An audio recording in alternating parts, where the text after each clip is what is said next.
Well, now on to the battle for the Formula One World Championship moves to America and the Detroit Grand Prix.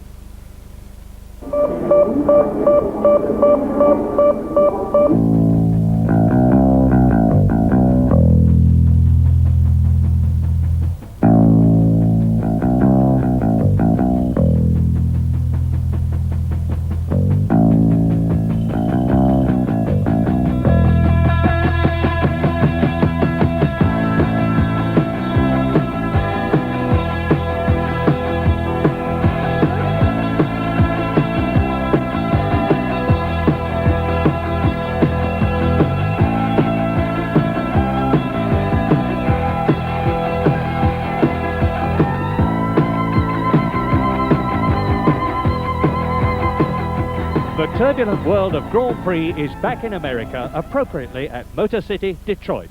But although there's an uneasy political calm after the partial resolution of the various protests after the Belgian Grand Prix, there's unhappiness over the fact that Detroit could well see the last of Grand Prix racing in America. Detroit is also the last Grand Prix at which a 3-litre Ford-powered car might just be able to beat the constantly improving turbos. For its turbo power that dominates the two World Championships as the season nears its halfway point. In the Constructors' Championship, Renault now lead Ferrari by 5 points, with Brabham and Williams tying for third, and McLaren treading on their wheels 3 points adrift. Alain Prost heads the drivers' table 4 points ahead of Nelson Piquet, with Patrick Tambay close by in third and Keke Rosberg, the top non-turbo driver, a daunting 7 points behind. On the grid, René Arnoux in pole position ahead of Piquet, Tambay, De Angelis, Sura and Alboreto. Last year's winner, John Watson, is down in 22nd place. How does he view today's prospects? Logically, when you start so far back, there isn't anything you can do in the race. You're not going to win it. If you start in the front, you're much more tense, much more keyed up. And I've started Long Beach this year and Detroit last year, in a very easy, relaxed frame of mind.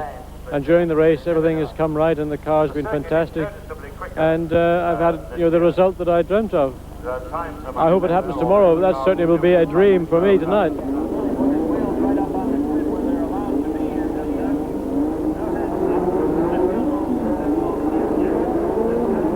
Watch the red. The amber, of course, is the one that Derek Ongaro threw, and it's now the green any time within 7 seconds, and streaking out from the side comes De Angelis. He jumped the start, surely. De Angelis.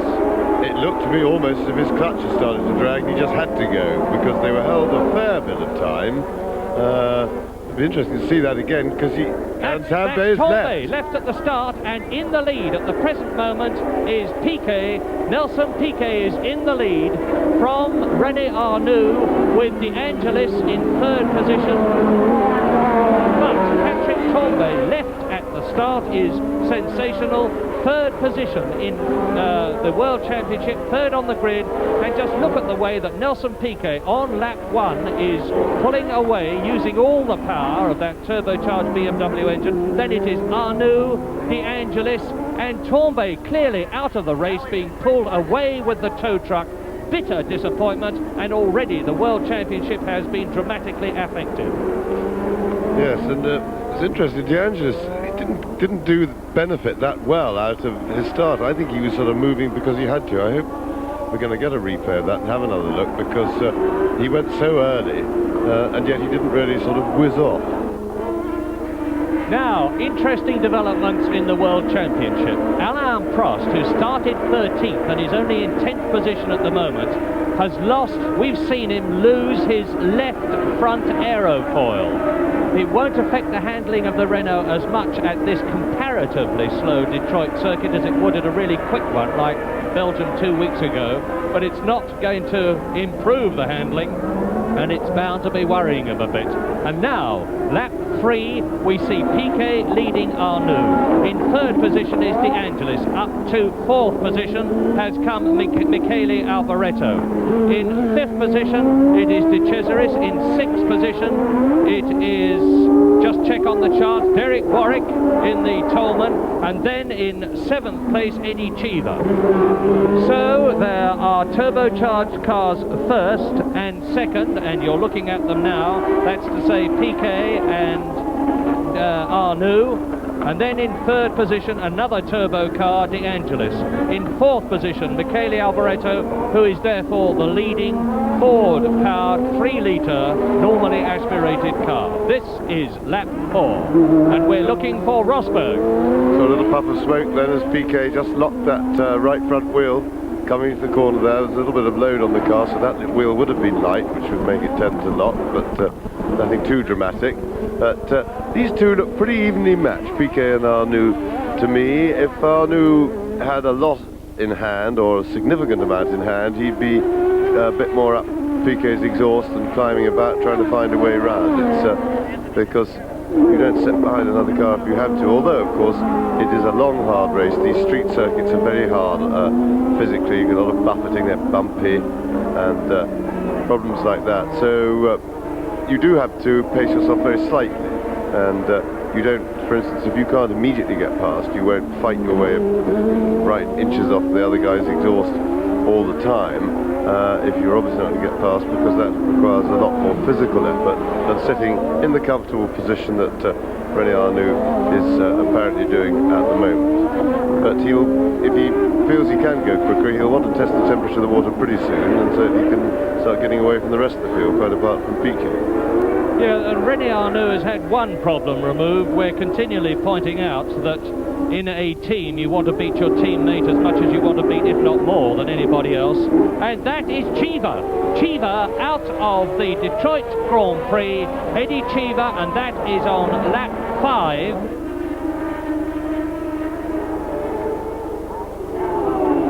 And De Angelis is out now, or you may have seen him touring there. So that means to say already at this early stage of the race, and we're on lap 5, we have 3 of the top men out. Patrick Tambay out at the start, Eddie Cheever out with his car parked by the side of the circuit. Now De Angelis out, and he was, I remind you, in 3rd position. And that means to say that up into 3rd position should have returned. There's the stricken Lotus, and there's De Angelis himself. My goodness, running across the course, not to be recommended. But it's significant that Patrese has been in for tyres. Now, Piquet's tyres don't look 100% clean to me. If you look at his right rear tyre, you'll see the inside half of the tread face there looks a little bit scuffed up, and that may mean that the rubber is rolling on it. That is one of the things that happens when the tyre is worked too hard. It rolls, it gets sort of a ripply effect, and it loses grip, and as a result of which Arnoux is looking, but oh, not quite. He nearly got a wheel inside enough to say, okay, go on ahead and I'll take the corner. And it may be that when I said a while back they were very evenly matched, it may be that Arnoux now has not speeded up at all, in that Piquet, if his tyres are going off, it's because he's slowed down, and this is why Arnoux is beginning to climb all over the back of him. Just look closely at Piquet's tyres. I want to have a look at Arnoux as well, actually, because they...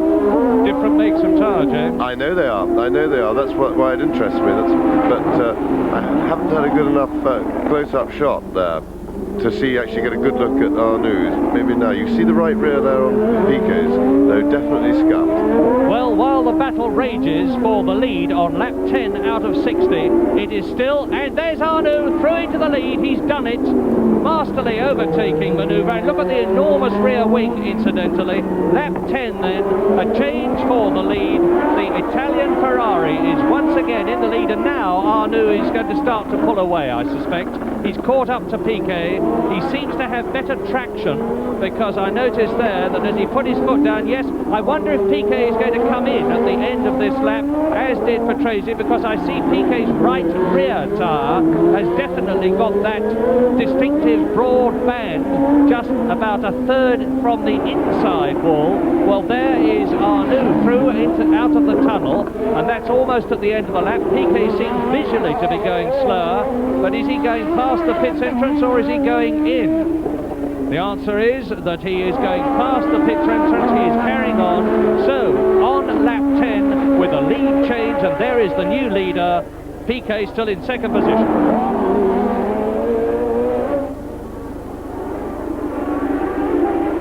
And look at that. That is the battle between De Cesaris and Rosberg now for third position. So Keke Rosberg is flying up through the field. He started 12th on the grid, and this is the last chance, really, on expectations for a 3-litre Ford-powered, normally aspirated engine car to do well in the World Championship, because after this Nadgerry course here at Detroit, and Rosberg is through.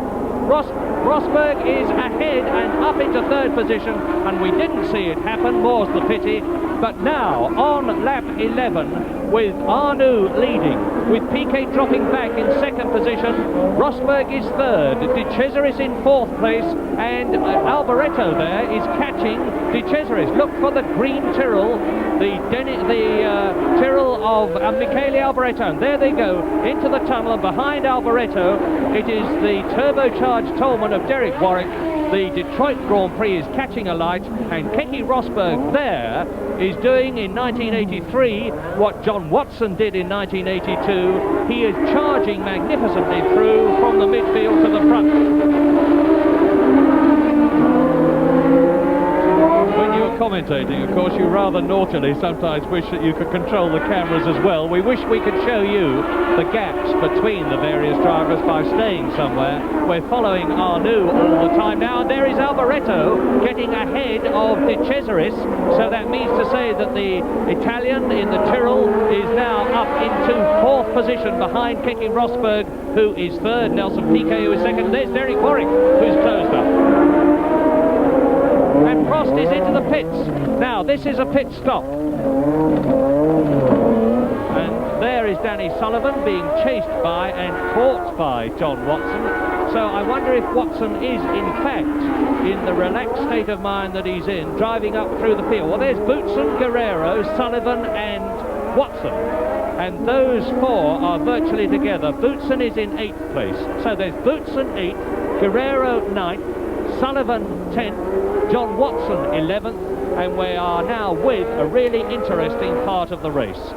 And Thierry Boutsen is turning out to be one of the finds of 1983, if not the find of 1983, because in Belgium it was his first Grand Prix. He qualified extremely well. There goes Guerrero through. And here at Detroit, Boutsen, in only his second Grand Prix, qualified in 10th place and is holding 8th place in the race, as Watson gains on Guerrero, and Guerrero is going... There goes Sullivan, and Guerrero's in trouble. Guerrero has been passed by both Sullivan and Watson, which means to say that Watson is now up into 10th position. This is lap 24. That is the leader, René Arnoux. In second place and gaining, Keke Rosberg. Third and falling back, Nelson Piquet. Fourth is Michele Alboreto. Fifth is Derek Warwick. Sixth is De Cesaris. So it is Ferrari leading, Williams second, Brabham third, Tyrrell in fourth place. It is the Tolman in fifth position, and a sixth make of car in sixth place, that of Andrea De Cesaris. Yes, I'd expect to see Piquet going to the pits very soon now. I would have thought they must have reached the stage of the race, or be getting near that stage of the race, where they can get enough fuel into the car to do him for the rest of the race and switch his tyres. They must have room for all the fuel, or be close to it now, to be able to do the rest of the race.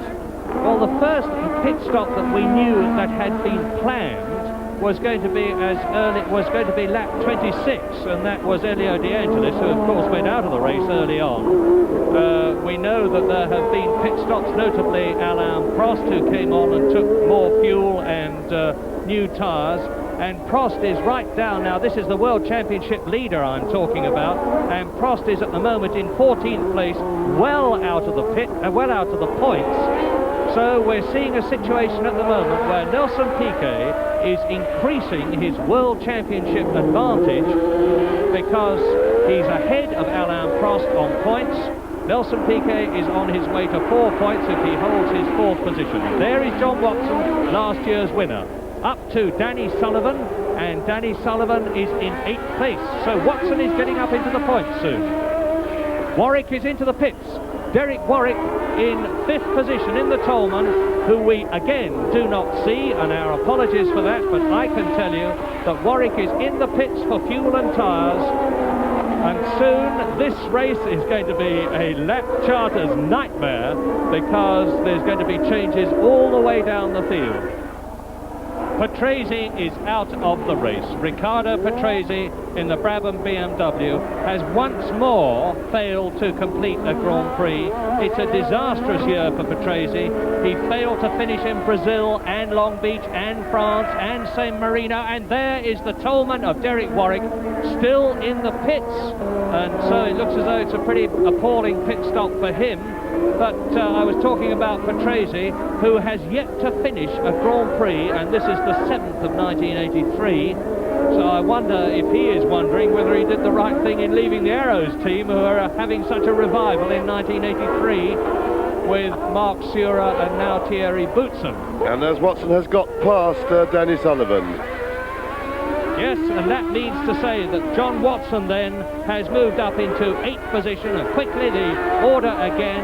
It is Arnoux leading, Rosberg 2nd. In 3rd position it's Piquet, in 4th position Alboreto, 5th is De Cesaris, 6th is Lafitte, and 7th now is John Watson, having passed the now 8th place man Danny Sullivan. And in 9th position it is Thierry Boutsen. In 10th position it is Nigel Mansell, who's coming up through the field a bit. 11th, down to 11th, Derek Warwick after his pit stop, and in 12th position Manfred Winkelhock, the German in the ATS. Now maybe we are staying with Arnoux again because it is known that this time he is coming into the pits, and in a 60-lap race it would be just about the right time to come in because it's lap 29, and there is a gentleman's agreement between the team managers, which gives the lie to people who say that that is not possible, but there is nevertheless a gentleman's agreement between the team managers that they will organise their cars in such a way that they spread out the pit stops, and Arnoux is now definitely in. Are we going to be allowed to see it? It looks as though we are, and he stops, and I start the stopwatch now. And the producer looks for Keke Rosberg, but he's not due yet. The stopwatch is ticking away, and René Arnoux is making a good pit stop, it looks like. No, down goes the car, out it goes in a whisker under 15 seconds, and that was an excellent stop. And is that Rosberg coming into the pits in the background? He's still in the lead, is René Arnoux, as he leaves the pits on his 29th lap. And that is indeed Rosberg. Yes, that's the reason he stayed in the lead. So Rosberg was going to stop, which was interesting. We didn't, of course, get a starting time on Rosberg's stop, but the important thing is that Arnoux has been gone for a little while. René Arnoux is now on his 30th lap, which is the half-distance lap. Keke Rosberg is still 2nd. In 3rd position, it's still Piquet. In 4th position, it is still Alboreto. In 5th position, although he has been into the pits and will have slipped down, is De Cesaris. And in 6th position now, and in the points, John Watson, ahead of 7th place man Danny Sullivan. So John Watson has come up from 22nd to 6th. Another stirring drive, the like of which he showed us he was capable of here at Detroit last year and at Long Beach this year. John is very much a specialist on American and street circuits, except at Monaco, of course, where he failed to qualify, as did his teammate Niki Lauda. And we're watching René Arnoux driving a copybook race, and there is Patrese in the helmet amongst the crowd. no doubt asking him all sorts of questions that he doesn't want to give them the answers to, but making his way back to the Brabham enclave as René Arnoux makes his way round to complete another lap. And if you look closely at the Ferrari, you will see that it has got a rear wing on it like a parachute or like a most enormous dredger bucket. That is because the Ferrari, with its reliable turbocharged engine, produces so much power that they can afford to put a tremendous rear wing on it to increase the downforce and increase the heat in the tyres. Arnoux looks in his mirrors and get maximum traction thereby. Danny Sullivan has now joined those who have retired from the race, those being the main people, Patrick Tombay, Eddie Cheever, and so on, and there's Arnoux. Arnoux's in trouble. Arnoux slowed right down, Field's rushing past him. It looks like he's fishing for gears, possibly, or something. He's fishing around inside the cockpit, but whatever it is, that's a terrible blow. Watch for the white flag. Look at the little bit of black smoke coming out of the back of the car, so maybe it's an engine. And there is De Cesaris, who is out of the race too. So all of a sudden we're getting the same sort of situation that we had last year, with car after car out of the race, but he looks as though he's trying to get pushed back in. Yes, I think maybe he's made a mistake, stalled it, and probably wants to get it pushed out. Or maybe he's just getting the car to safety, but he's not making no attempt to get out. And if, yes, he's actually sort of in amongst, he's actually touched that tyre barrier there, so... There's the distinctive figure of René Arnoux with that sort of crouching walk of his.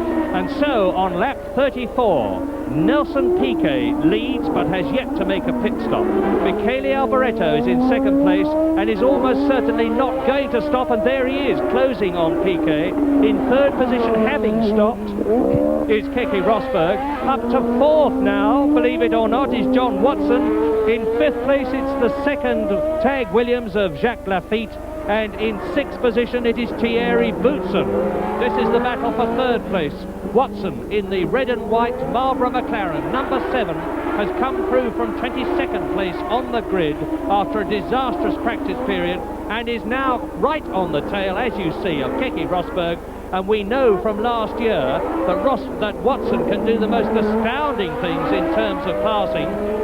Let us watch and savour this and see whether John Watson is going to get past Keke Rosberg as they go into the tunnel, the Atwater tunnel, on lap 40. Well, Rosberg fairly streaked away there. So did John Watson miss a gear?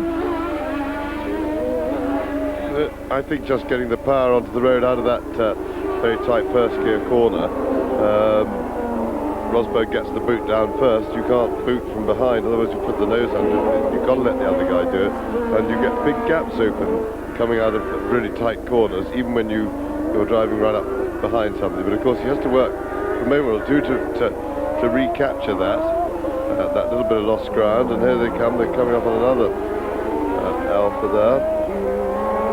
Good news, we have for the first time this year Nigel Mansell in the John Player Special with the Ford engine in the points, because he is now up to 6th place, having displaced Thierry Boutsen.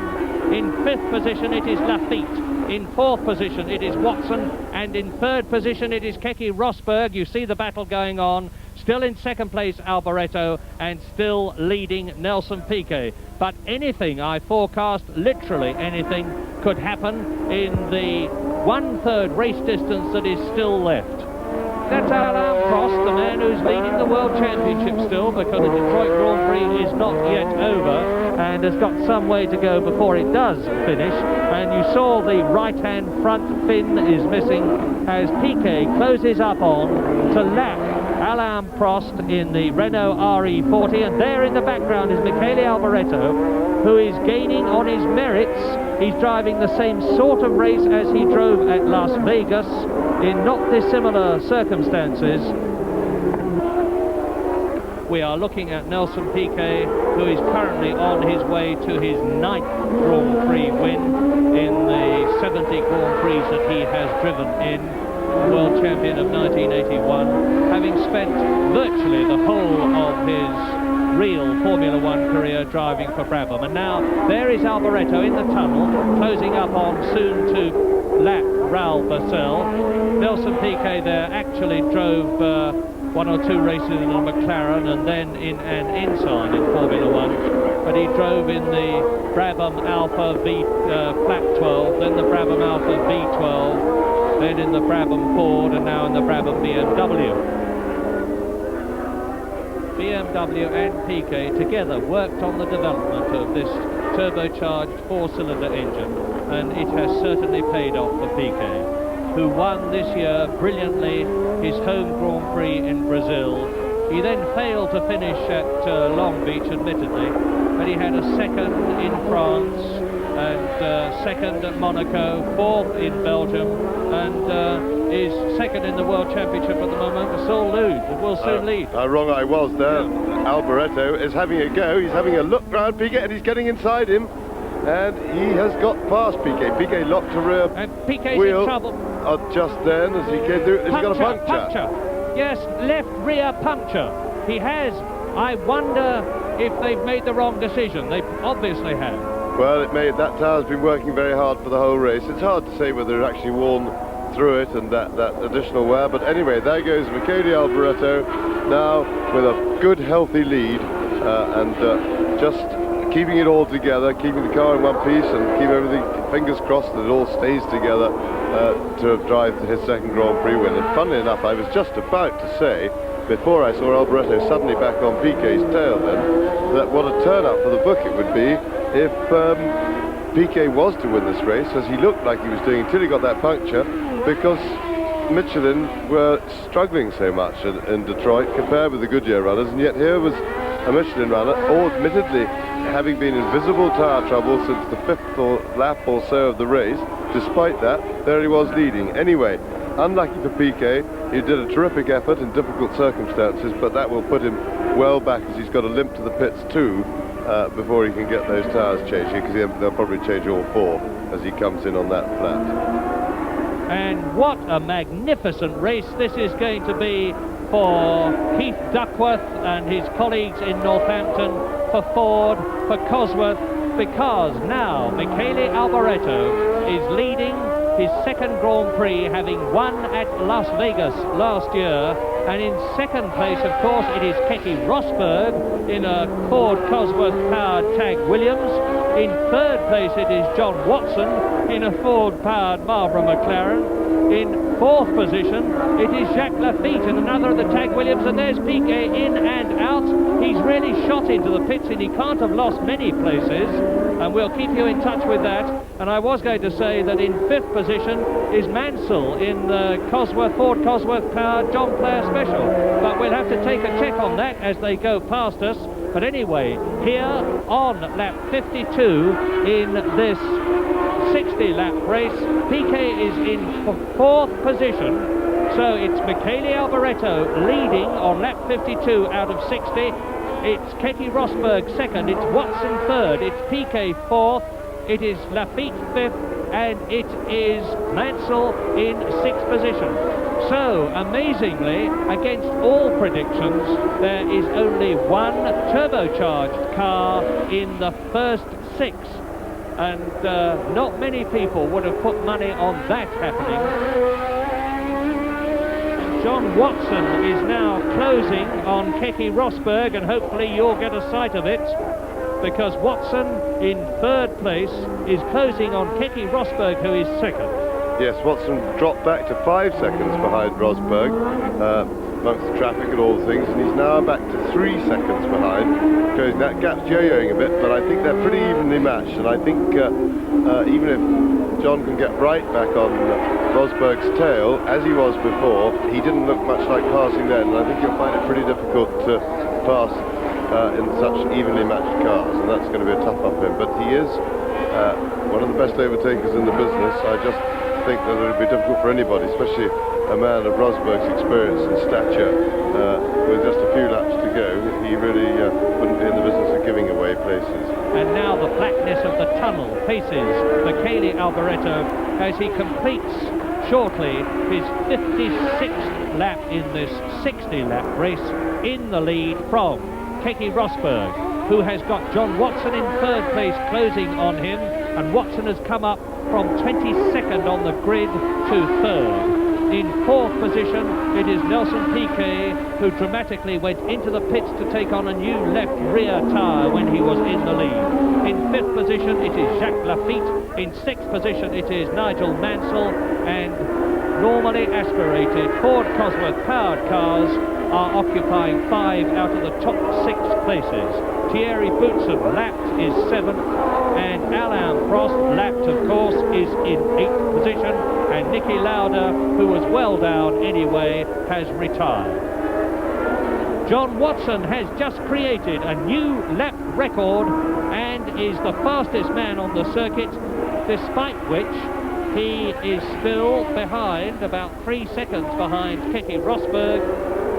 Alboreto then, lap 59 now, and there is therefore less than 5 miles between Alboreto and the checkered flag and victory. I was just trying, whilst I talked to you, to think of how many victories Ken Tyrrell must have had.